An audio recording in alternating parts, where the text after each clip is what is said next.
ஏன்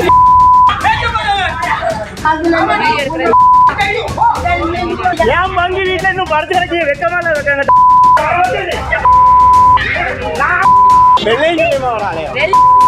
அவனுக்கு வேண்டிய எடுப்பு. கோவில் பூசாரியும் ஜிபி முத்துவும் கடுமையாக பேசிக்கொண்டு வாக்குவாதம்.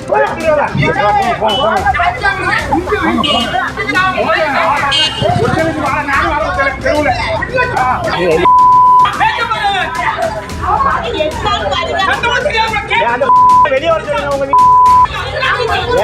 சொல்லுங்க.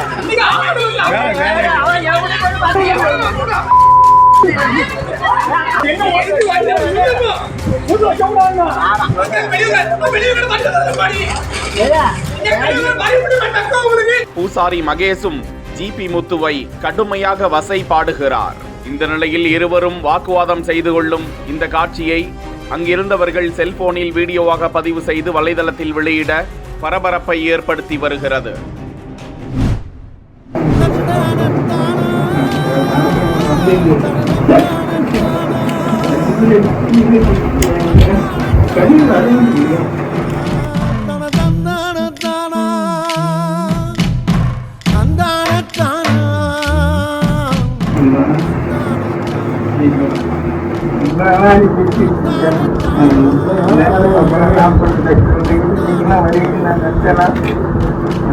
பட்டாசு ஆலை வெடி விபத்தில் உயிரிழந்த 4 பேர் குடும்பத்தை நேரில் சென்று பார்வையிட்டு ஆறுதல் கூறி உதவியை செய்திருக்கும் மாரி செல்வராஜ்.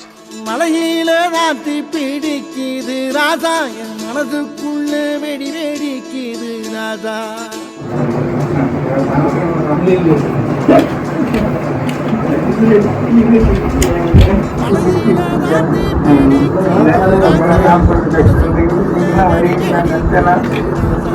தூத்துக்குடி மாவட்டம் நாசரேத் அருகே உள்ள குறிப்பன்குளம் கிராமத்தில் கடந்த ஆகஸ்ட் மாதம் 31ஆம் தேதி பட்டாசு ஆலை வெடி விபத்தில் ஸ்ரீவைகுண்டம் அருகே உள்ள அரசர் குளத்தை சேர்ந்த 21 வயதான முத்துக்கண்ணன், புளியங்குளத்தை சேர்ந்த 26 வயதான செல்வம், ஆழ்வார் திருநகரி அருகே உள்ள செம்பூரை சேர்ந்த சுந்தரம் என்பவரது மகன் 26 வயதுடைய பிரசாந்த் ஆகிய 4 பேரும் உயிரிழந்தனர். மேலும் 2 படுகாயமடைந்திருந்தனர். இந்நிலையில் இயக்குனர் மாரி செல்வராஜ் வெடி விபத்தில் உயிரிழந்த ஸ்ரீரங்கம் அருகே உள்ள அரசர் குளத்தை சேர்ந்த முத்துக்கண்ணன் குடும்பத்தினரை நேரில் சென்று முத்துக்கண்ணனின் தாய் மற்றும் தந்தையரிடம் ஆறுதல் கூறியிருக்கிறார். தனது வாழை படம் வெளியான நிலையில் இருந்ததால் விபத்து நடந்த சமயத்தில் வர இயலவில்லை என்று வருத்தம் தெரிவித்த மாரி செல்வராஜ் முத்துக்கண்ணன் வீட்டின் முன்பாக போடப்பட்டிருந்த ஓலை குடிசையில் அந்த பெற்றோரோடு அமர்ந்து குடும்ப நிலையை கேட்டறிந்தார். அதனைத் தொடர்ந்து வீட்டிற்குள் சென்று பார்வையிட்டு அந்த தாய் தந்தையரின் கையில் 50,000 ரூபாய்க்கான காசோலையை வழங்கினார். மேலும் விபத்தில் பலியான மற்ற 3 வீடுகளுக்கும் சென்று 50,000 ரூபாய்க்கான காசோலையை வழங்கி ஆறுதல் தெரிவித்தது குறிப்பிடத்தக்கது.